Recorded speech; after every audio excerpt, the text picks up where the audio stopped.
Everyone who knew Demorris Hunter described him the same way. Nice, respectable, always laughing. He was the guy parents were glad to have around.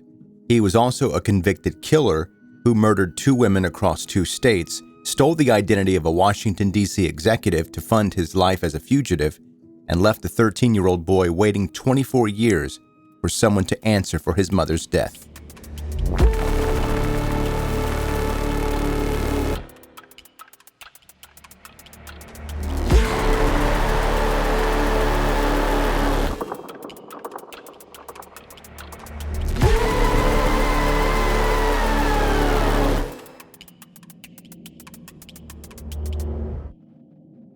At the 2026 trial, when lawyers called witnesses to talk about who Demorris Hunter was as a person, they all reached for the same words. He was respectable, he was very nice, always laughing. His cousin, Alfred, said that he was like an older brother, never aggressive a day in his life. His childhood friend, Denise, talked about how they'd been close ever since the 7th grade, the warmth in him. His neighbor, Florence, said he was a regular fixture in her home, the kind of young man parents were actively glad to have around their kids. None of these people were wrong. That version of Demorris Hunter was real, and the people describing him knew him very well.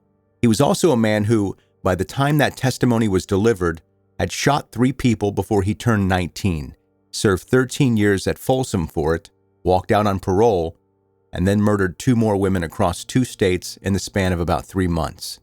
Both of these people lived inside the same body at the same time, and figuring out how that works is basically the entire story.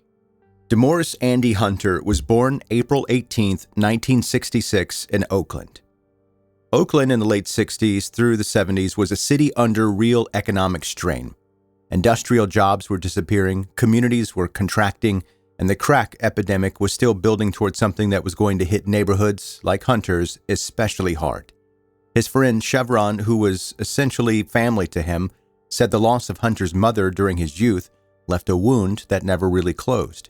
And plenty of people lose a parent young and manage to get through life without hurting anyone else. That's absolutely true. Something else was running in Hunter at the same time. January 1985, Hunter is 18 years old and shoots and kills Cesar Guzman on the streets of Oakland. Guzman is also 18. The following month brings 2 more separate shootings. He shot Eric Wright, who survived, but was left paraplegic and later died from complications in 1986. He shot Adolphus Williams with a sawed-off shotgun, and Williams survived. 3 shootings in roughly 6 weeks, 2 people eventually dead from them. The plea deal handed him 24 years. He served 13 at Folsom State Prison and walked out in November 1997. 13 years for shooting 3 people and killing 2 of them, right? And I understand the logic of plea deals. I do. Court systems are overloaded. Resources are finite. Things are complicated. 13 years, though, for that body count. He returns to Oakland, and for 5 years, nothing publicly surfaces. And here's what's strange. The people who knew Demorris Hunter from his Oakland years were not performing when they described him. His cousin, Alfred, said he was like an older brother, playful, never once aggressive, and all the time that Alfred knew him. His childhood friend Denise talked about how close they had been, and the warmth that he always carried, always laughing. His neighbor Florence said that he was a regular presence in her home, and the kind of young man that parents were actively happy to have around their kids, and all of that was real. That version of Demorris Hunter existed, and the people describing him did know him very well. He just also had another mode entirely that activated the moment that he felt his freedom was being pulled away from him. March 26, 2002. Demorris Hunter was assaulting his girlfriend inside an Oakland residence. A neighbor heard it and came outside. Her name was Ivora Denise Huntley. She was 41 years old. She stepped in and tried to stop what was happening. And that takes a particular kind of nerve, and I want to acknowledge that because what she did was exactly what people hope will happen when someone nearby is in danger. Someone step in and try to stop what's going on. Hunter then turned on her, hit, and kicked her, and then he left the scene. He walked to a nearby apartment. While he was gone, Ivora did exactly what she was supposed to do. She called the police and stood outside on the street waiting for them to show up. Before they got there, Hunter came back carrying a .380 caliber semi-automatic pistol. He found her still standing there and asked her one question. "Are you going to have me arrested?" She told him yes. He aimed the gun at her chin and fired. As she fell, he fired a second time into her neck. The first bullet severed her spinal cord. The second cut through a major artery. Witnesses identified Hunter as he fled. Ivora Huntley died because she refused to walk back inside and mind her own business. She did everything right. Demorris Hunter understood his position very clearly. He was a parolee wanted for murder. Going back to Folsom was not some vague hypothetical. He'd already been there. He knew exactly what it meant. That awareness seemed to push him toward a level of operational thinking that is, in the worst possible way, impressive. He stole the complete financial identity of a man named Michael Berry, the chief operating officer of the Independent Women's Forum in Washington, D.C. Berry was a legitimate, well-regarded executive with strong credit and a clean record, which made his identity extremely useful. Hunter opened as many as 15 new credit cards using Berry's information and accumulated over $12,000 in charges. He used those cards to fund life on the run. He sent flowers to women under Berry's name. He apparently attempted to purchase a home. In 2002, this was much easier to sustain than it would be now, obviously. Real-time credit monitoring, biometric identity verification, interstate data showing anything close to real-time, none of that existed the way that it does today. A determined person with a little bit of knowledge could walk around in someone else's financial life for a long time before the walls closed in. The real Michael Berry was living a specific nightmare through all of this, because Hunter's face was appearing on America's Most Wanted tied to Berry's name and financial information. Creditors and law enforcement kept showing up at Berry's actual life, threatening him with arrest. An entirely innocent man repeatedly treated as a suspect because a fugitive killer had put his identity on and walked out the door. Hunter rode that window all the way to Orlando, Florida.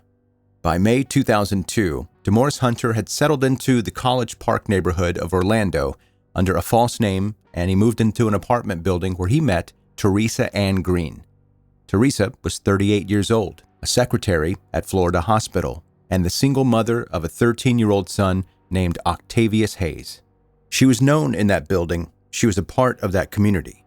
Memorial Day weekend, the night of May 25th into the early hours of the 26th, Demorris Hunter and Theresa both attended a neighborhood party at the apartment of their neighbors, Joyce and Joseph Butler. Around 2:30 that morning, witnesses saw both of them leave together. On the stairs, they stumbled and fell. Nobody was seriously hurt, but it sparked an argument. What happened after that was the center of a mystery that lasted over 24 years. The prosecution's position was that Demorris Hunter followed Theresa into her apartment and then strangled her to death, then wrapped her body and placed it in the trunk of her own car, then drove it to a Walgreens parking lot in Sanford, Florida, and left it there. Theresa's son, Octavius, had spent the night with friends that night. When he came home the next morning, he said he knew immediately that something was wrong the moment he walked through the door. His mother's purse was on the bed. Her gold watch was sitting on the bathroom sink. A wall was damaged. He was 13 years old, and he testified to exactly what that morning felt like at the trial in 2026, when he was in his late 30s at that time.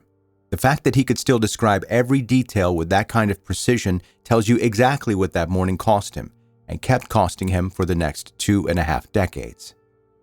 Hours after that party ended, Demorris Hunter went back to the Butler's apartment and handed Joseph Butler a set of keys to a white van. He asked Butler to follow behind him while Hunter drove Theresa's car to Sanford. Butler did it. When he asked Demorris why the car was being left there, Demorris told him, "I did something really bad." The Butlers kept that to themselves for 24 years. Joyce admitted during the 2026 trial that she had lied to protect Joseph from being implicated in helping dispose of the vehicle. 24 years of silence. Octavius Hayes went from 13 to 37 in the space of that silence. Demorris Hunter was caught on February 23, 2003 in Houston, Texas. Federal agents working a warrant for unlawful flight to avoid prosecution tracked him down. He tried to run. A K-9 officer named Monroe Gage caught him. A man who had evaded serious accountability across 2 decades and 2 states was taken down by a dog in a parking lot. He was extradited to California first, where, in 2005, a jury convicted him of Ivora Huntley's murder and sentenced him to 110 years to life. Florida didn't bring him back until February 2015. Then came the delays, defense attorney changes, a heart attack Hunter suffered inside Orange County Jail, and then, of course, the pandemic that froze the courts nearly entirely. The trial didn't happen until 2026. During the penalty phase, Demorris' daughter testified that even with her father behind bars her entire life, he had been a meaningful presence for her, and she asked that the jury spare him. His elderly neighbors talked about his laugh. His cousin talked about how playful he was. That version of Demorris Hunter made one last appearance. The jury came back 12-0. Death. Formal sentencing is scheduled for June 2026. Ivora Huntley did a noble thing, stepped in when she didn't have to. She protected someone with her life. Theresa Green's son grew from a child to a middle-aged man waiting for something that resembled an answer. Michael Berry spent years defending himself from accusations connected to someone else's crimes. 12 people looked at 40 years of all of that and decided they had heard enough.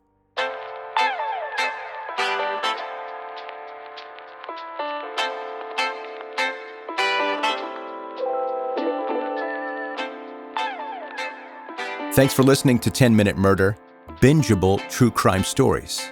Hello, I'm Joe, I'm the host, and here's an email. Subject, my dad listens now too. Hey Joe, I recommended your podcast to my dad thinking maybe he'd try one episode. Bad idea. Now he texts me theories like he's working cold cases from his recliner in Jacksonville. You accidentally created a retired detective. Melissa in Jacksonville, Florida. And Melissa, thank you for listening.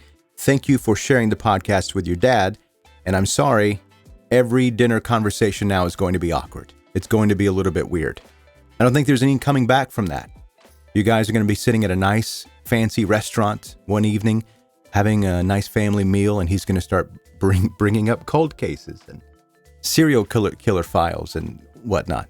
That's the new normal for you, Melissa, and I apologize. I feel like it's kind of my fault, even though it's not. This one's on you completely, but I still feel like I shoulder some of the blame on this. So, my bad. Hey, if you're a new listener to the podcast, welcome. Put your feet up. And like Melissa's dad, sit in the recliner, become a retired detective, an amateur online sleuth. Make sure you hit subscribe wherever you're listening right now.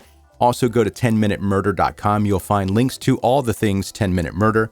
And if you're an OG listener and you've been listening for a long time, you've listened to all of the episodes, you've been sharing this podcast with your friends and your family, you've been rating and reviewing it, whatever that's possible, engaging with the content that I put on social media. That's really important too. I never mentioned that.